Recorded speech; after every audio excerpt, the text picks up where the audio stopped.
주제부터 시작합니다.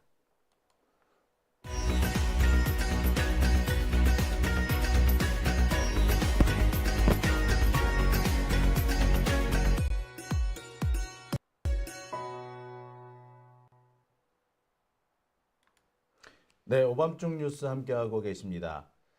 자, 매주 일요일 날 이 시간에는 아주 재밌는 시간 준비하고 있습니다. 바로 저쪽 땅 이야기를 전해 듣는 시간인데요. 이번 주 역시 저쪽 땅 이야기가 무척 궁금합니다. 우리가 이겼으니까 관심이 없다라고 하실 분도 계시겠습니다만, 그럴 때일수록 저쪽 땅은 뭘 하고 있는지 꼭 알아야 되지 않겠습니까? 예, 지피지기면 백전불태라고 했으니까, 네, 우리의 안전을 위한 시간이 되겠습니다. 오늘도 우리 김대호 PD 나와 있습니다. 네, 안녕하십니까. 반갑습니다. 네, 지난주에 제가 김대호랑 강지호를 헷갈렸더라고요. 괜찮습니다. 저희는 예. 한 몸이니까.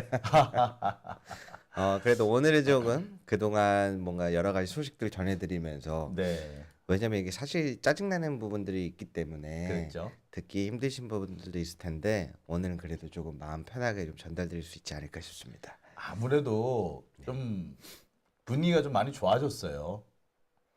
일단 우리가 마음에 여유가 생겼다고 해야 될까요? 네. 자, 바로 어제입니다. 탄핵이 드디어 가결이 됐어요. 일주일 동안 애를 먹였는데, 그래도 결국 가결이 됐습니다. 현장 혹시 보셨나요? 네, 아니 어제 저도 이제 국회로 나가려고 점심에 이제 먹고 나왔는데 어제 얼마나 많은 인파들이 있었냐면 고속터미널에서 타고 여의도 국회의사당역에서는 정차를 안 하니까 너무 많아서 여의도역에서 내려서 가야 되겠다 했는데 여의도역도 무정차가 걸렸습니다. 어허. 근데 웃긴 거는 뭐냐면 그럼 뭐 어떻게? 근데 색강역에서 내려야 되나? 그래서 제가 좀 멀리서 내려서 걸어가야 되겠다 생각했었는데 지하철 줄이 30분이 지났는데도 안 빠져요. 그러니까 다 여의도 가시려고. 엄청나게 많은 인파가. 야, 그 지하철에서 이게 박원순 시장이 지하철 그 서울시장이었으면 지하철 그렇게 운용 안 했을 거야. 정말 최대한 빨리 해가지고 운송을 했을 터인데, 이렇게 집중될 때는 더 잘해야 되는데. 그죠? 그러니까 이 오세훈 시장이 반쯤은 슬그머니 이게 좀 뭐라 그래야 돼? 태업을 했다고 해야 되나요? 이렇게 보여지는데 아무튼 고생 많이 하셨네요. 맞습니다. 갑자기 그 말씀하시니까 생각나는 게 그 국민의힘 지지자들 쪽에서 맨날 가져오는 게 광화문 현장 사진 자기들이 더 많이 나왔다 이거 가져오지 않습니까? 차이가 있어요. 어, 어떤 차이가 있냐면 민주당이나 이렇게 민주진영 분들이 광화문에서 촛불 집회할 때 차선을 반을 막아 놓잖아요. 네. 광화문 집회할 때 차선 다 열어주거든요. 뭐야? 그런 것처럼 그래서 보면은 인파가 달라 보이는 겁니다. 그러니까 지나가던 사람도 그냥 다 끼어들 수 있는 그런 여지가 있는 거 아니에요? 그렇게 그렇죠. 되면. 그러한 부분에서 협조를 이번에 제대로 안 했다면 각오하셔야죠. 네.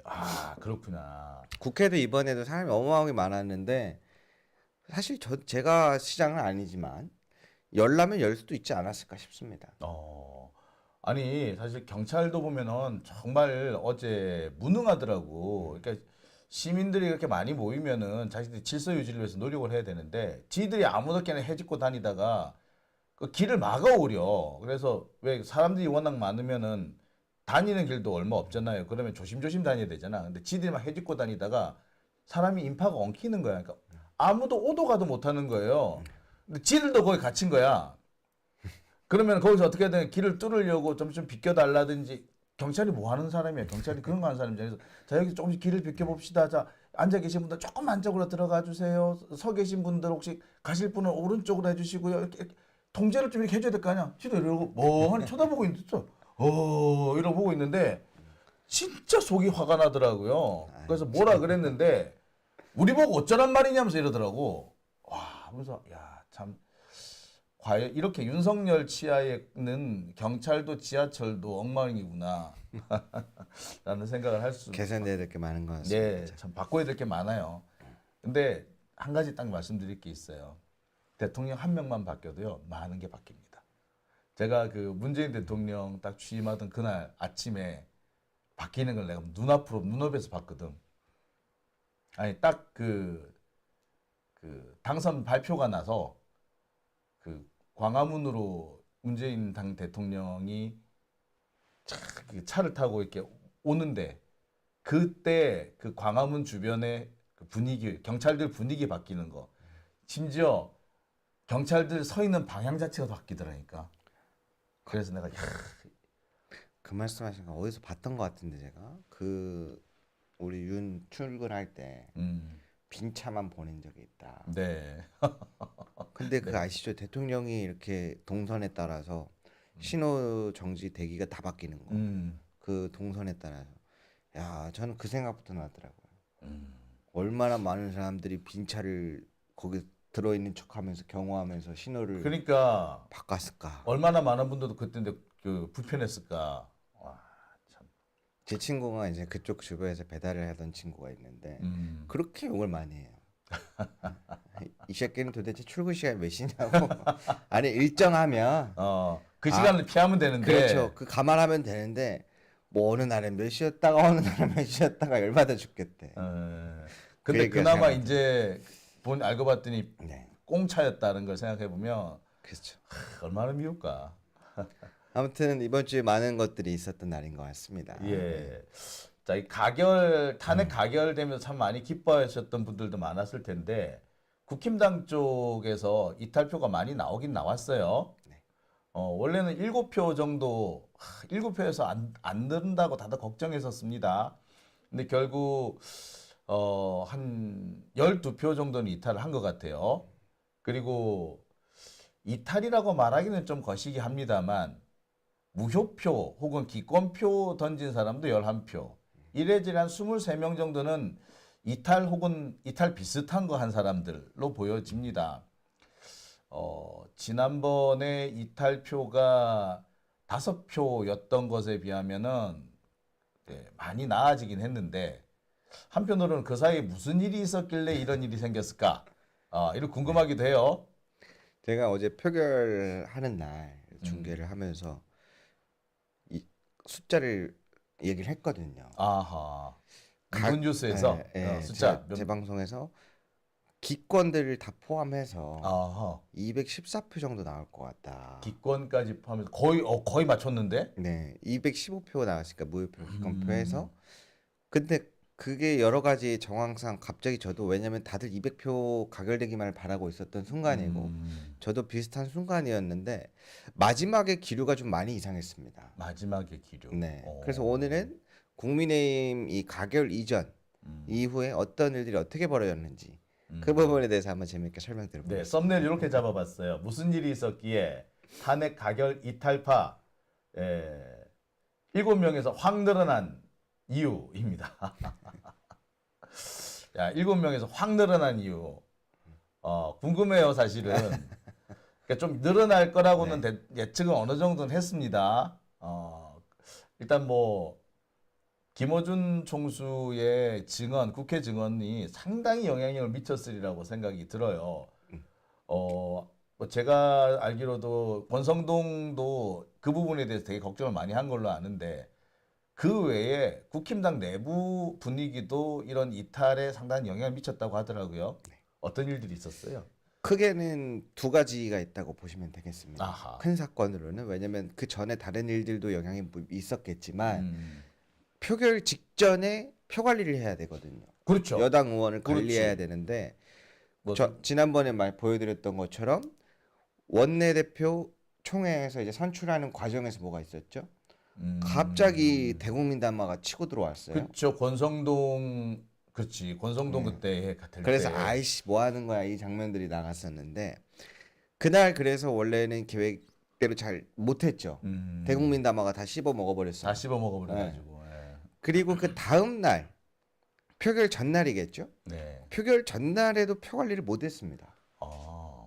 무슨 일이 있었군요. 그렇죠. 그게 이제 사실은 원래 대국민 담화가 없었으면 권성동 원내대표가 되고 당선되는 나서 날 바로 했어야 그렇죠. 될 일인데. 그 뒤에 원래 뭘 하려고 했는지를 보셔야 됩니다. 왜냐면 지난번에 설명드렸던 것처럼 권성동 원내대표라고 해서 국민의힘 지지자들이 그렇게 좋아하는 사람은 아닙니다. 아니죠. 그렇죠. 이 사람도 이제 옛날에 박근혜 탄핵에 앞장섰던 사람이잖아요. 당시 법사위원장. 그것도 있고 너무 찐윤이라고 불려서 지금의 사태를 만드는데 주범이라고 보는 게 있어요. 그런 면도 있죠. 근데 여기서 임명을 시켜버리면 다른 사람들이 우리 다 국민의힘을 볼 때 어떤 시각으로 보겠냐. 정신 못 차렸다고 보지 않겠냐. 그렇죠. 이 권성동 되는 거 보고 저럴 줄 알았어라는 분들이 꽤 많았거든요. 네.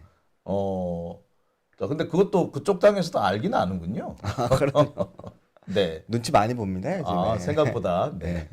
네. 눈치 안 보는 막 나가는 사람들만 아닌 것 같이는 보이지만 생각보다 보는 사람들이 많고요. 그런데 뭘 하려고 했느냐. 원내대표가 되고 나서의 계획은 아마 하나였던 걸로 보입니다. 너무 쉬웠어요, 할 게. 이미 나는 탄핵에 찬성하겠다고 입장을 밝힌 7명만 만나면 되는 거였어요. 그렇지. 만나가지고 설득하는 게 중요했으니까. 그렇죠. 개별 면담을 통해서 설득하면 돼서 뭘 해야 될지가 명확하게 이미 주어져 있는 상황이었습니다. 근데 첫날에는 대국민 담화 때문에 못했어요. 그렇지. 그 와중에 그걸 할 여력은 없었지. 그리고 솔직히 윤석열 그 대국민 담화 그때가 제일 길었어요. 29분인가? 다들 초토화 시켰잖아, 사람들을. 그렇죠. 왜 그게 중요했냐면 아무도 여당 의원이 몰랐고 권성동 의원도 몰랐고 근데 그게 모든 이슈를 다 먹어버리면서 이제 원내대표가 뭘 하겠다가 이제 보도도 나가야 되는데 그게 다 막혔죠. 하하. 그리고 두 번째로는 원래는 아시는 분들도 계시겠지만 2월 퇴진 4월 대선 3월 퇴진 5월 대선 이게 국민의힘 TF팀에서 제안한 거였거든요. 그렇죠. 예. 근데 이게 하루 만에 무산돼 버렸어요. 퇴진 계획 없다. 그러니까 여기서는 이게 뭔 소리냐. 그렇지. 질서 있는 퇴진이어야 되는데 그 부분은 국힘당 내부에서 어느 정도는 좀 받아들여지는 분위기였던 것 같아요. 그렇죠. 근데 혼란스럽게 됐죠. 물러날 생각이 없다라고 해버리니까 그 TF가 바보가 돼버린 거고 동시에 뭐 한동훈도 바보가 됐지만 다른 사람들도 입장 참 곤란하게 됐어요. 그러면서 동시에 권성동 원내대표는 뭘 알지 않을까. 그런데 뭐 담화하는 것도 몰랐는데. 그러니까 취임과 동시에 말아먹은 게 여러 가지가 있는 겁니다. 취임과 동시에 윤석열이 안 도와줬구나. 그렇죠. 윤석열 자기 입장에는 권성동을 당선시키려고 하는 의도가 조금 있었던 것 같은데 오히려 그게 일을 망쳤네요. 그렇죠. 이 정치 국회에 돌아가는 정치판이랑 못 읽는 것 같아요. 그러다 보니 어떤 여파로 미치는지 계산이 안 들어가는 것 같고. 아하. 그렇죠. 결과적으로 그래서 다 망쳐 버렸죠. 망통이 됐지 누구 말 맞다나. 그래서 이제 권성동 원내대표 측근들이 이거 괜찮냐. 괜찮긴 뭐가 괜찮 이런 이야기들이 나오는 거고요.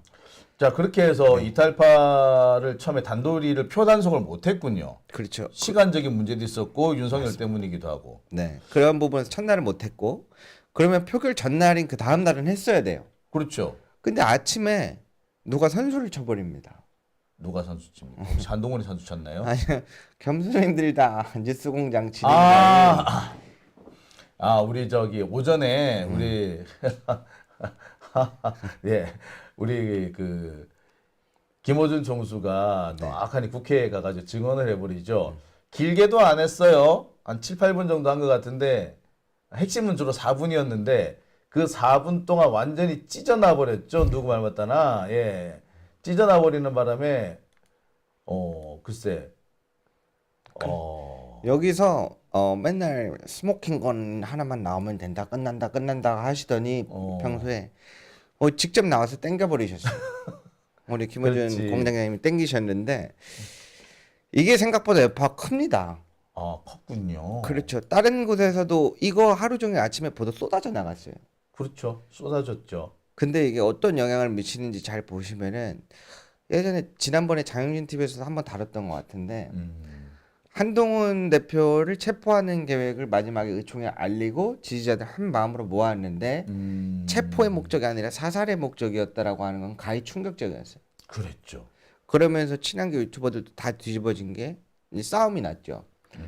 거기에서는 이제 김어준의 말을 믿을 수 있냐. 그렇지. 물론 그렇게도 합니다. 이 논란이 합니다만. 제기가 되는데 조금 지나가지고 다른 언론사에서도 이거에 대한 사실 확인을 막 몇 가지를 거칩니다. 그렇죠. 사실 확인이 좀 나오면서 신빙성 있다. 신빙성이 있다라는 쪽으로 흘러갔죠. 그러면서 어떻게 돼버리냐면은 재미있는 현상이 벌어집니다. 국민의힘 지지자 친한계 측에서는 이제 아무리 그래도 저 좌파의 끝판왕인 김어준의 말을 믿나요? 라고 얘기와 동시에 친한계 유튜버들은 어떻게 대응했냐면 앞으로 김어준 믿냐는 말을 쓰면 전부 다 강퇴시킵니다. 강퇴시켜버렸어. 그래서 진짜로. 그러면서 왜 그러냐면 어. 그럴 수밖에 없는 게 지금 와서 김어준이 한동훈과 윤석열을 갈라치게 할 이유가 뭐가 있냐. 이미 둘의 관계는 아작났는데. 그렇지. 갈라치기 뭐 하고 자시고 할 필요도 없는 상황이죠. 이미 두 사람은 끝났어요. 말 그대로 맞아요. 그렇죠. 그리고 이미 체포나 이런 과정에 있어서 막 끌어들이고 유인하고 막 그런 과정에서 열받아 있는 상태였는데 제가 봤을 때 말하지 못하는 결정적인 부분이 하나가 이거인 것 같습니다. 사실 겸손 그 아침 방송을 보시는 분들은 아실 텐데 그 아침 방송에서 사실 이 내용을 이야기했어도 기사는 충분히 될 만큼 영향력은 있습니다. 그렇죠. 근데 왜 국회로 가서 했을까? 차이는 하나라고 봅니다. 국회에서는 만약에 자기 본인 방송에서 이야기를 했으면 사람들이 기사화는 되고 음모론이다 하고 고소고발 막 진행되고 했을 그렇죠. 건데 음모론이라 그랬겠죠. 근데 국회와의 차이점은 위증죄가 적용이 돼요. 그죠. 그죠. 그래서 거기에서 제가 봤을 때는 작정을 한 것 같습니다. 그래서 이거를 함부로 말을 못하는 게 있어요. 이걸 거짓말이다라고 말하기도 좀 그런 거죠. 그렇지. 사실은 그래요. 보면은 김어준이라는 사람이 굳이 자기 방송에서도 할 수 있고 그러면은 꽤 영향력이 큰 방송이에요. 오히려 공중파보다 영향이 큰 게 지금 김어준 방송인데 자기 방송에서 해야 될 걸 국회 굳이 가서 했다라는 거는 어느 정도는 나 자신 있다, 신빙성 있다라는 얘기를 하고 싶었던 거 아니에요. 그렇죠. 그리고 그러니까 거기 가서 거짓말하면 위증죄를 지게 되니까 아무래도 부담도 클 수밖에 없거든요. 근데 그 상황에서 갔다라는 것은 자신이 주장하는 것이 어느 정도 신빙성 있다라는 걸 밝고 싶었다는 걸 테고 일단 언론에서도 그 뒤에 뒷받침이 될 만한 보도들이 많이 나왔어요. 예. 이게 그럼 영향을 많이 미쳤다는 건가요? 그렇죠. 이게 뭐 사실 여보는 외교 드라마 제가 보는 걸 되게 좋아하거든요. 그 맞아도 맞다고 말을 못하는 것도 있는데 그렇죠. 그래서 사실 어떻게 보면은 본인한테 굉장히 불리할 수도 있는 발언들을 국회에서 그걸 감안하고 했다라는 거. 그 부분이 하나가 적용이 되고 가장 큰 실수는 사실 그거죠. 왜 계엄군을 저기다 보내가지고 사실 저기 출석해서 얘기하려면 여야 간에 협의가 있어야 되거든요. 그렇죠. 저기서 물론 김어준 공장장을 부른다 그러면 여당에서 다 반대하죠. 근데 부를 수 있었던 근거가 뭐냐? 계엄군이 간 당사자다. 그러니까 그래서 저기 출석할 수 있었던 건데 보낸 게 패착이었을 거라고 저는 보고요. 그 이후로 나서 저 내용이 하루 종일 돌아다닙니다. 하루 종일이었죠. 네. 그리고 되게 충격적이었고요. 그렇죠. 근데 결정적이라고 할 수 있었던 것이 미국 하원 의원, 셔먼 의원, 네. 예, 셔먼 의원의 그 진술 그 내용이었어요. 보통 이게 만약에 전혀 근거가 없는 것이었다면 그 셔먼 의원이 그렇게 얘기했을 겁니다. 뭐 들은 바도 없고 사실일 상당히 신빙성이 낮다고 생각한다. 이렇게 얘기를 했을 텐데 이분이 뭐라고 얘기를 하느냐? 내가 그 부분은 내가 잘 모르나. 만약에 그런 일이 있었다면 미국이 다 알고 있다. 만약이라도 그렇게 그 조작을 할 생각이면 미국은 알고 있으니까 한국 정부가 여기에 결정적이죠. 한국 정부가 조작을 하면 미국 정부가 이거를 전 세계에 조작이라고 알릴 거다. 그렇죠. 북한군의 개입도 아니고 미군의 작전도 아니다. 네. 그러면서 말씀하신 것처럼 제가 그 찾아봤거든요. 이제 CNN이나 로이터 통신 이런 데에서 미국의 진짜 상하 의원들은 어떻게 지금 이걸 바라보고 있는가. 대체적으로 두 가지 보더라고요. 말도 안 되는 계엄령을 일으켰고 그리고 그거를 정당화 합리화하는 과정에서 납득하기 어려운 이야기다. 왜냐면 미국도 부정선거 이야기 많거든요. 그럼요. 트럼프도 뭐 자기 안 될 것 같을 때 부정선거 북한은 얘기했다가 부정선거라고 그랬어요. 당선되니까 찍소리 안 하고. 아주 공정한 정의로운 선거였다. 원래 그런 느낌이거든요. 그러니까 그 합리화하는 과정도 이해할 수 없다. 이러한 분위기가 하나가 있고요. 또 근데 가장 크게 보는 건 그 국회 방송 그 당시에 상황이 생중계로 많이 나갔어요. CNN이나 이런 데서 많이 나갔는데 국민들이 이렇게 나와서 막는 거에 아주 큰 감명을 받았다. 근데 그러한 민주주의 자체를 훼손하라고 했었던 정황은 이해하기 어렵다. 이게 대부분의 반응입니다. 그 사실 큰 역할을 한 게 안기령 대변인이었어요. 안기령 대변인이 누구는 자꾸 쇼라고 뭐라 그러는데 총 앞에서 쇼할 사람 없어요. 그 그렇죠. 총 앞에서 쇼 하는 사람도 대단한 사람이야. 근데 그때 보시면은 뭐 쇼인지 뭔지 몰라도 그렇게 할 수 있는 쇼를 총 앞에서 하는 사람 어디 있어? 군인들도 저도 군대 있을 때 그 총구 앞에서 장난 안 칩니다. 아유 절대 안 쳐요. 총구 방향 여기 남자분들 다 아시잖아요. 총구 방향을 갖다 대지도 못하잖아. 큰일 나잖아요. 근데 그 와중에서 총을 잡고 싸운다. 그게 쇼라고 쇼 한번 해보세요. 그럴 만한 용기가 있는 사람, 총구 앞에서 쇼할 수 있는 용기가 있는 사람도 그 대단한 사람이야. 아무튼 그게 많은 역할을 한 걸로 보여요.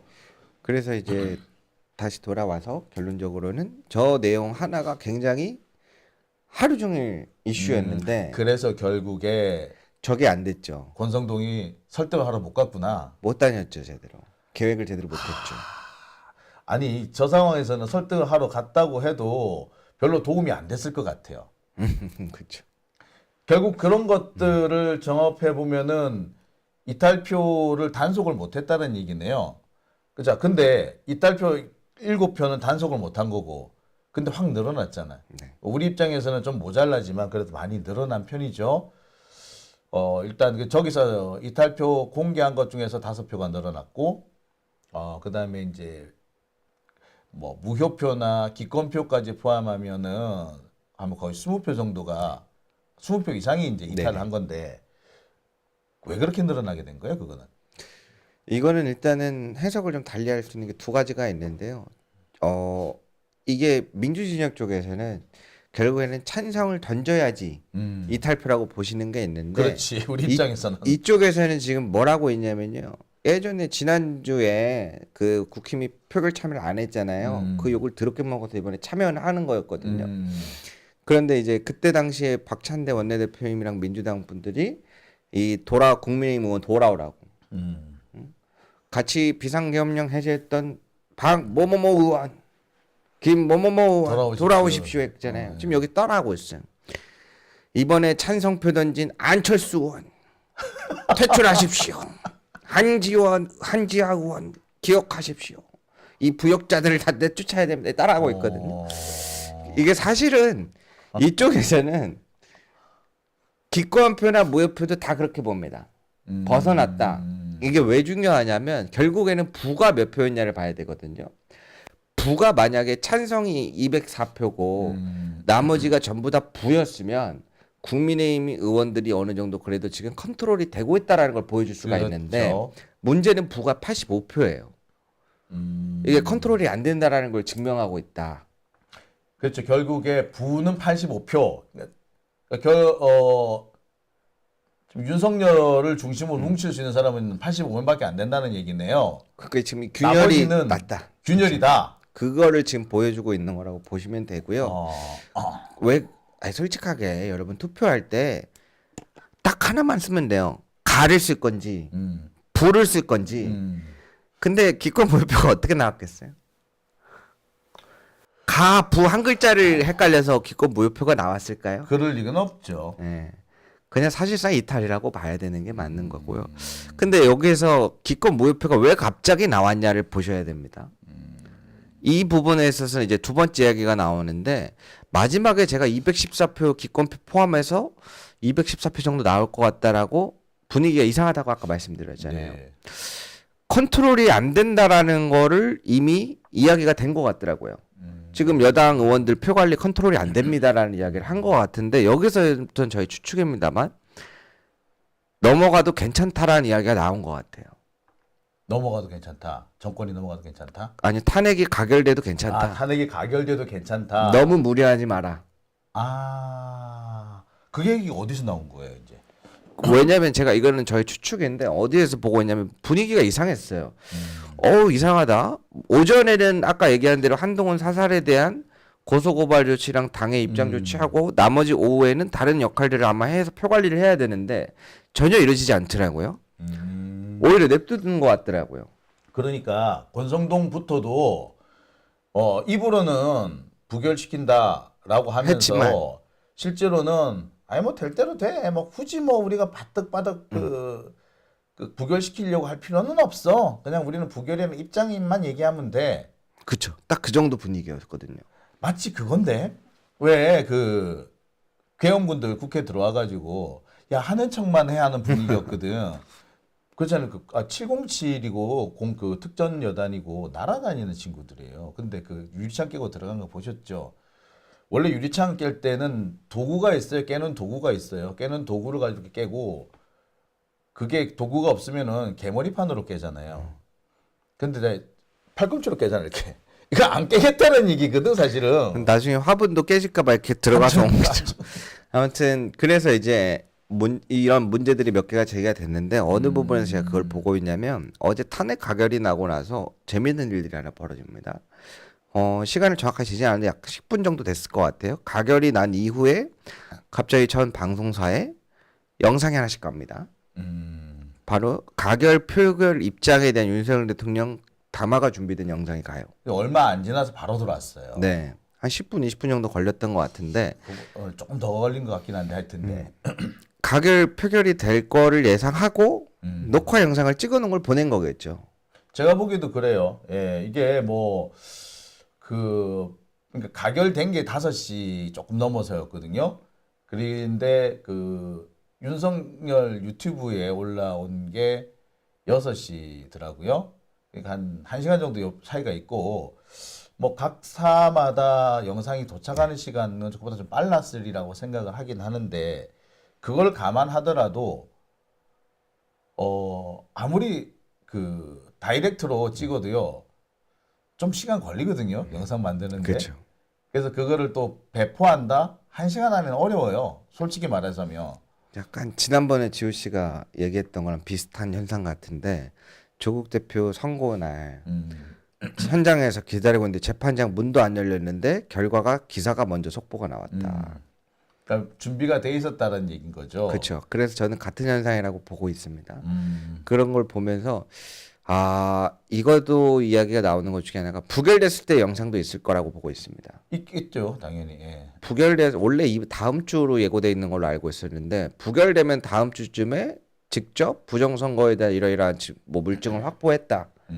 이거에 대해서 아마 이야기가 나올 것이다 기대하고 있는 파트들이 있는 걸 봐서는 그런 영상이었을 걸로 추측이 되고 가결 같은 경우에는 영상 내용은 큰 건 없어요. 사실 내용에서 크게 볼 점은 없는데 첫 번째로는 어제 광화문에 다 같이 하고 버스 동원해갖고 엄청 많이 모였어요. 여의도도 많이 모였지만 그 사람들이 갈 곳을 잃었는데 이거를 빨리 잡는 뭐 잡기 위한 목적 지지자들의 혼란을 빨리 잡고 두 번째로는 가장 중요한 메시지 중에 하나가 권한대행. 저는 잠시 멈추지만 이제 권한대행을 잘 따라달라. 라는 이야기의 메시지를 준비된 메시지들이 나왔다라고 보거든요. 그래서 이걸 보면서 지난번에 그냥 저희가 이야기했었던 그 앞으로의 계획들이 진짜 현실이 되는구나. 그래서 본인이 헌재 가가지고 직접 변론하고 그걸 전 국민이 생중계 요청을 했다라는 게 헌재에서 막으려면 막을 수 있다. 그 될까? 안 될 텐데. 그러니까 가결돼도 괜찮다라는 그 분위기를 저기에서 권성동 원내대표나 이쪽에서 읽은 것 같아요. 윤석열부터 아이씨 뭐 안 되면 가결하라 그래 괜찮아 뭐 내가 뭐 헌재 가서 싸울 수 있고 헌재 가서 충분히 내가 살아 돌아올 수 있어 뭐 이렇게 생각을 했다는 거 아니에요? 네. 안 될 텐데. 물론 헌법재판관들 중에 두 사람은 좀 문제가 있어요. 정영식 재판관하고 김영두 재판관은 그 꼴통이에요. 정영식 같은 경우는 정광훈 정광훈의 거의 광팬이에요. 그 김영두 같은 경우는 수구 꼴통 말 그대로 수구 꼴통이거든요. 둘 다 그 퇴임을 했을 때 법원의 판사들이 이제 좀 제대로 돌아가겠구나. 조희대, 정영식, 김영두 요 세 사람 같은 경우에는 법원에서 빨리 사라지기를 간절히 바랬던 사람들이래요. 근데 그 사람들이 헌법재판관이니 대법원장이니 이렇게 돌아오는 바람에 다들 참 탄식을 하고 있는 상황인데 아무튼 윤석열이 지금 살아 들어올 수 있다고 생각했다는 거고 그런 메시지가 권성동을 통해 어느 정도는 은연중에는 번졌다는 얘기네요. 네. 그래서 표 관리에 그렇게 진심으로 안 했다라고 저는 보고요. 아, 저는 그게 큰 패착일 거라고 봅니다. 왜냐하면 원래 부결 때에도 계획이 있었어요, 따로. 제가 알기로는 부결되면은 이게 왜 이번에 국민의힘이 참여했느냐? 저번에 참여를 안 해서 욕을 더럽게 많이 먹어서 참여한 것 같이 보이지만 그때는 정죽수 부족으로 끝나서 이번에 탄핵을 다시 올린 거거든요.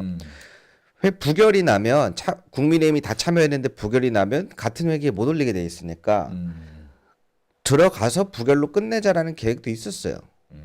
뭐 아무튼 그런 계획도 있었는데 이 가결돼도 괜찮다라는 게 아마 음해연 중에 들어갔을 거고 그게 그대로 여실히 나타났던 것 같고 이제 헌재 싸움이겠죠. 재판관 지금 현재 9명 중에 6명만 구성돼 있잖아요. 6명 중에 1명만 기각을 시켜도 탄핵이 안 된다. 그 각을 보고 있는 것 같고 아까 말씀하신 것처럼 정영식 판관이라든가 이런 사람들을 보고 있는 것 같고요. 이제 권한대행 아까 메시지가 중요하다고 했는데 권한대행이 이제 지난번에 박근혜 탄핵 당시에도 황교안이 대신해 갖고 권한대행해서 대법관 임명을 했단 말이에요. 현재. 예. 그러면 이제 앞으로 3명 더 들어오는데 거기에서도 여러 가지 수싸움을 보고 있겠죠. 그러면 지금 한덕수 총리가 권한대행 했던 게 맞는 거냐 아닌 거냐 이런 이야기가 있는데 누가 됐든 본인이 다루기 쉬운 사람이 그 부분에 대해서 이제 임명권을 갖고 이야기를 하겠죠. 근데 이제 단 한 가지 놓친 게 있다라고 봅니다. 어떤 걸까요? 저는 이 오만방자한 태도가 결국에는 화를 부를 거라고 봐요. 예, 맞아요. 이거는 뭐 누구든 글쎄 좋아하기는 누구도 이거를 용납할 수는 없을 거예요. 특히 저는 정영식 재판관이 아무리 꼴통이라고 해도 혹시 그 박근혜 때 안창호 재판관도 정영식 못지않게 꼴통이거든요. 이거 지금 국가인권위원장 하고 있는데 국가인권위원장 하면서 보시는 태도 다들 아실 겁니다. 윤석열과 전혀 차이가 없잖아요. 근데 그런 사람인데 자 그런 안창호 재판관도 당시에 박근혜 탄핵에 동의했었어요. 그러니까 아마 정영식도 박근혜 윤석열 탄핵을 부인하지는 못할 거라는 생각이 들어요. 솔직히 말씀드리면 그 중에 하나가 요인이 된다면 말씀하신 것처럼 그 오만방자한 태도 그게 아닐까 생각이 드네요. 네. 그리고 심지어 헌재에도 탄핵 중지 가처분 신청 내고 수사 들어갔으니까 그 명분으로 중지 가처분 신청 내고 시간 벌기도 할 거고 여러 가지 각을 볼 텐데 그 계산들이 보면은 실제로 딱 여러 가지를 감안해 봤을 때 현실 가능성이 없는 계산들은 아니라고 보거든요. 저는 실제로. 왜냐하면 지금 6명 있는 것도 이런 이야기하기 좀 그렇지만 성향상 중도 보수 4명, 문재인 정권 때 임명한 사람 2명인데 새로 지금 3명을 더 채워 넣더라 하더라도 보수 성향세가 5명, 진보 성향세가 4명으로 바뀐단 말이에요. 그래서 사실 여러 가지 어려움도 있는 것도 사실이고 그래서 계산은 저는 그럴 법한 계산들이 나왔다라고 봐요.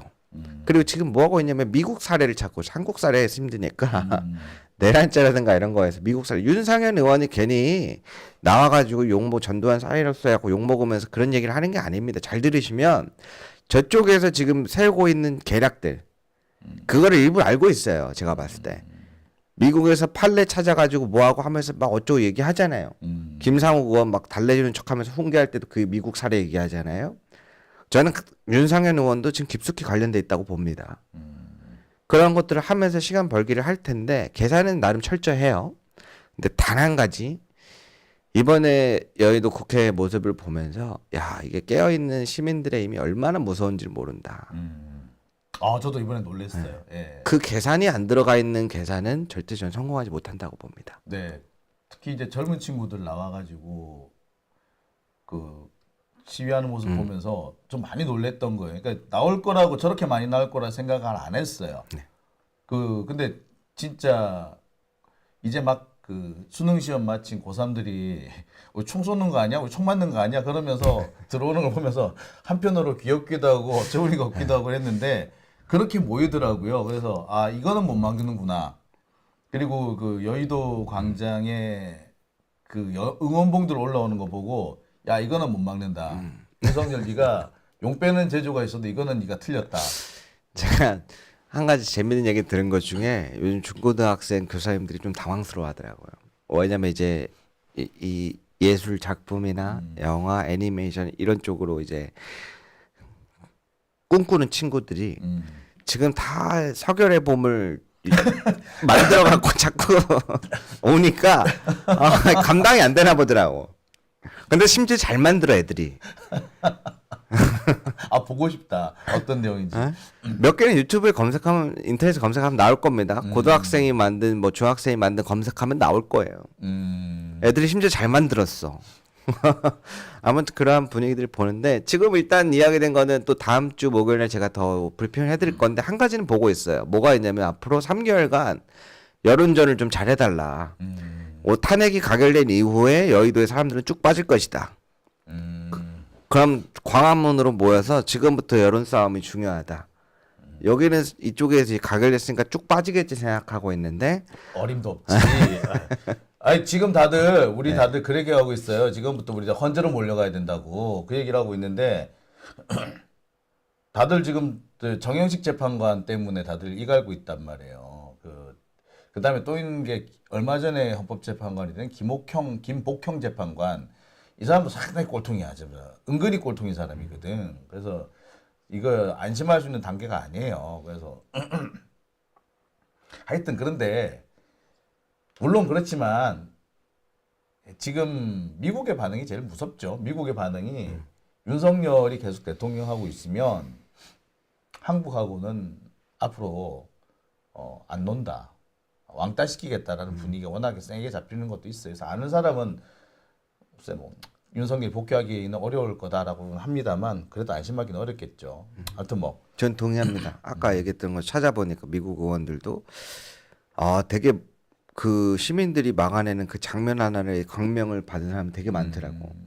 근데 그걸 왜 이렇게까지 만들었나에 대해 이해를 못 하겠더라고. 그렇죠. 시민들이 이렇게 막았는데 그놈이 또 들어온다며 그걸 훼손하는 사람이 또 들어오는 건 이해 못 하는 그런 구성이 분위기가 되면 있어서. 그 나라로 어떻게 인정해 주겠어. 그렇죠. 그리고 또 한 가지 재밌는 점은 지금 저기에서는 이제 뭐 친한계 축출에 이제 줄을 쓸 겁니다. 이 책임에 대한 결과를 책임져라. 그렇죠. 아마 이 탄핵 사태를 결국에 한동훈한테 덮어 씌우겠다. 네. 한동훈 네가 잘못해서 이 꼬라지가 됐어. 라는 그렇죠. 식으로. 근데 보니까 한동훈이 쫓겨나는 분위기야 지금 또 보니까요. 네, 맞습니다. 그것도 맞는 이야기고요. 이제 여기에서의 싸움을 또 봐야 되는 게 뭐가 있냐면 보신 것처럼 선출직 최고위원 전원 사이라는 게 무슨 말이냐면 친윤계 쪽에 가까운 뭐 인요한이라든가 김민정이나 이런 사람들 최고위원들의 사태를 이제 얘기하는 건데요. 여기에서의 카드는 지금 장동혁 최고위원한테 달려있다는 이야기들이 많이 나오는데요. 쉽게 설명해드리면 국민의힘 당원 당규 민주당이랑 좀 다릅니다. 좀 비슷하면서 다른 점이 뭐가 있냐면 여기 지금 3명의 사퇴 표명을 다 했고 한 명만 더 나오면 지도부를 새로 꾸려야 됩니다. 네. 그럼 한동훈 당대표는 자동으로 패싱이에요. 그게 장동혁 최고위원이 사퇴하겠다라고 하는 순간 끝나버리는 싸움이 되는 거예요. 그럼 장동혁이 지금 그 보니까 사퇴하겠다고 한 걸로 보이던데. 그 왔다 갔다 하고 있어요. 여기서 지금 꼬드기고 있고. 왔다 갔다 하는구나 장동혁이. 네. 왜냐하면 사실 김요한이나 이런 친윤계 쪽 최고위원 사퇴하지 말라고 만나고 다닌 게 장동혁 최고위원입니다. 지난주까지. 근데 지난번에 한동훈 대표가 똥볼 차고 나서 그런지부터 조금씩 모르겠어서 지금 현재 막 서로 자기들 쪽으로 오라고 막 꼬드기고 있는 상황이에요. 장동혁이 아직까지 왔다 갔다 하는구나. 그러면 내일 오전에 한동훈이 기자회견 지금 준비해 놓고 있는데 이 기자회견 내용도 뭐 사퇴 기자회견이라고 다들 뭐 예측하고 있지만 그렇지 않을 가능성도 있네요. 가능하면 헬프를 치려고는 하겠죠. 밤사이에 장동혁이 어떻게 입장을 바꾸면 내일 사퇴 기자회견이 아니라 윤석열 때문에 결국에 그 국힘당 내부에 내란이 벌어질 수도 있겠네요. 내란 선전포고가 되겠는데. 그래서 뭐 지난번에 보여드린 어떤 것처럼 배현진 의원도 글 쓰고 그랬잖아요. 그 글 이유가 그구들이 몰려가가지고 정광훈의 똘마니지 딸마니든지 몰려가가지고 그 앞에서 집회하는 거에 열받아서 글 쓴 거거든 사실은. 이 내용은 이재명에게 정권 줄 일 없습니다라고 메시지를 쓴 것 같지만 사실은 그 구구 집회들이 본인 앞에서 피해 주는 거에 대해 열받아서 쓴 거거든요. 근데 이번엔 또 장동혁 의원 타겟을 해고 가는 걸로 알고 있는데 그러니까 지는 겁니다. 여기는 다 같이 지금 한 목소리로 여의도로 모일 때 여기로 갔다 저기로 갔다 이게 하나의 전 폐차이라 보여요. 반면에 저것도 있죠. 친한계에서 그냥 가만히 있냐. 기다리고 있는 게 하나 있습니다. 바로 명태균의 황금폰을 기다리고 있어요. 지금 검찰이 갖고 있죠. 네, 이게 어떻게 된 일이냐면 원래 지금 오늘 15일이 일요일이잖아요. 12일 날 명태균 씨가 민주당에 황금폰을 주겠다. 라고 해서 박주민 의원과 접견장 약속을 잡아놨습니다. 근데 이유는 밝혀지지 않았지만 그날 박주민 의원 쪽에서 일정을 캔슬했어요. 왜 그랬지? 그래서 명태균 씨 변호사가 어떻게 민주당을 믿냐. 못 믿지 이렇게 되면. 그래서 검찰에 내겠다라고 이야기를 한 겁니다. 근데 명태균의 황금폰이 내용을 쫙 보면은 홍준표 시장부터 해갖고 뭐 오세훈 시장 해갖고 다 나올 겁니다. 그거를 지금 다들 친한계를 공격하는 대부분의 중진 의원이기 때문에 공개되길 기다리고 있어요. 참 재밌죠? 여기서 제가 들은 얘기 하나 있어요. 네. 갑자기 듣는데 딱 와닿는 건데 정유미 창원지검장이 지금 살아날 구멍을 찾고 있다는 거예요. 그 정유미 지검장은 원래 그 임은정 검사랑도 꽤 가까운 사람이었어요. 그랬기 때문에 이 정유미 지검장이 문재인 정부에서 법무부에서 근무를 할 수 있었던 거예요. 추미애 장관 밑에서. 근데 이 사람이 갑자기 뒤통수를 때리고 나가버린단 말이에요. 그리고 지금 그 이후에 계속해서 연이어서 그 임근정 검사 저격하는 그런 짓을 했고 아무튼 그 대가로 지금 검사장이 된 거예요. 그랬는데 자 이제 말을 갈아타야 될 시간이 온 거잖아요. 다 눈치 보고 있죠. 제가 맞습니다. 그래서 아까 말씀드렸던 부 85의 숫자가 의미하는 게 차라리 부가 100이었으면 해볼만 하다의 싸움인데 이미 깨진 걸 많은 데들이 보고 있단 하다못해 말이야. 99나 뭐 하다못해 98까지만 나왔어도 아이고 해볼만 했다. 하다못해 96까지만 나왔어도 어떻게 얘기가 달랐을 것 같은데 85니까 아유 저기 눈치 보는 애들이 또 12명이 있다는 얘기 아니야 이런 얘기 듣죠. 그렇죠. 그거를 확실하게 캐치한 거고 그래서 아무튼 그 박주민 의원님한테 제가 메시지를 보내는데 아직 답은 안 왔는데 아마 그거 아니었을까 싶어요. 지금 국회에서 상설 대기팀이라고 해갖고 3명씩 이렇게 해갖고 돌아가면서 국회 대기하고 있었죠. 대기조들이 있거든요. 아마 그날이시지 않았을까 싶습니다.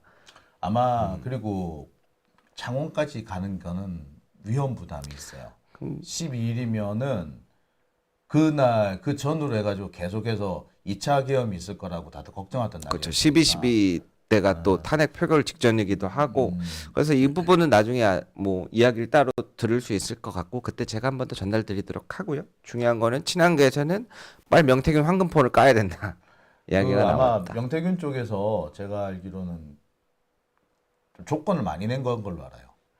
그 조건 중에 부담스러운 조건이 상당히 있는 걸로 알고 있고 그럴 바에는 차라리 검찰로 넘어가는 게 낫고 검찰에 넘어갔을 때 정유미 검사장을 제대로 컨트롤할 수 있다면 그러니까 아까 말씀드렸듯이 정유미가 지금 눈치 보는 상황이라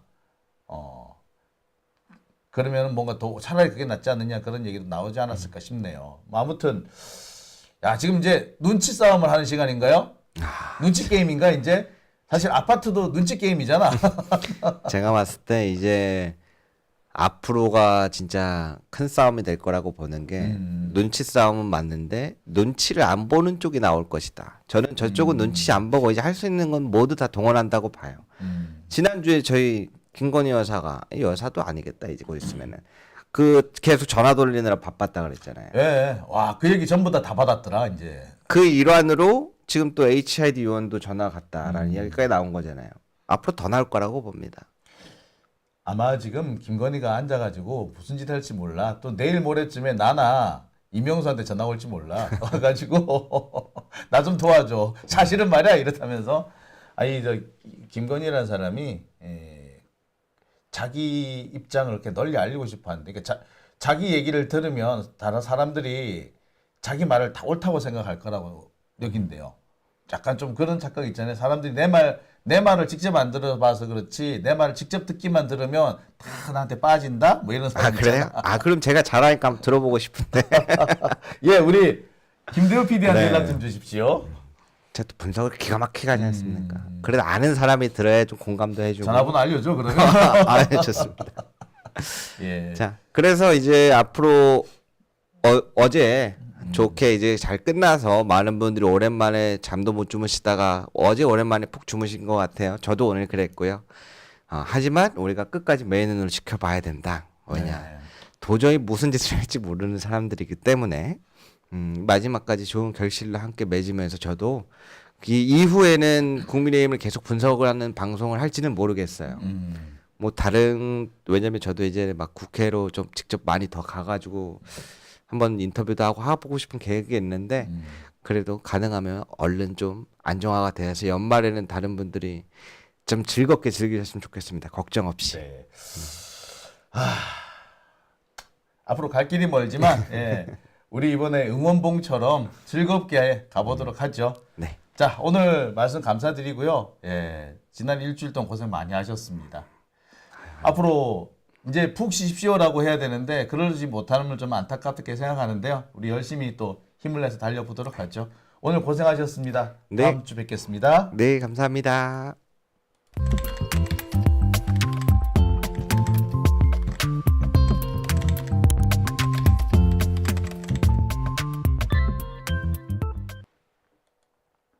네, 오밤중의 뉴스 함께하고 계십니다.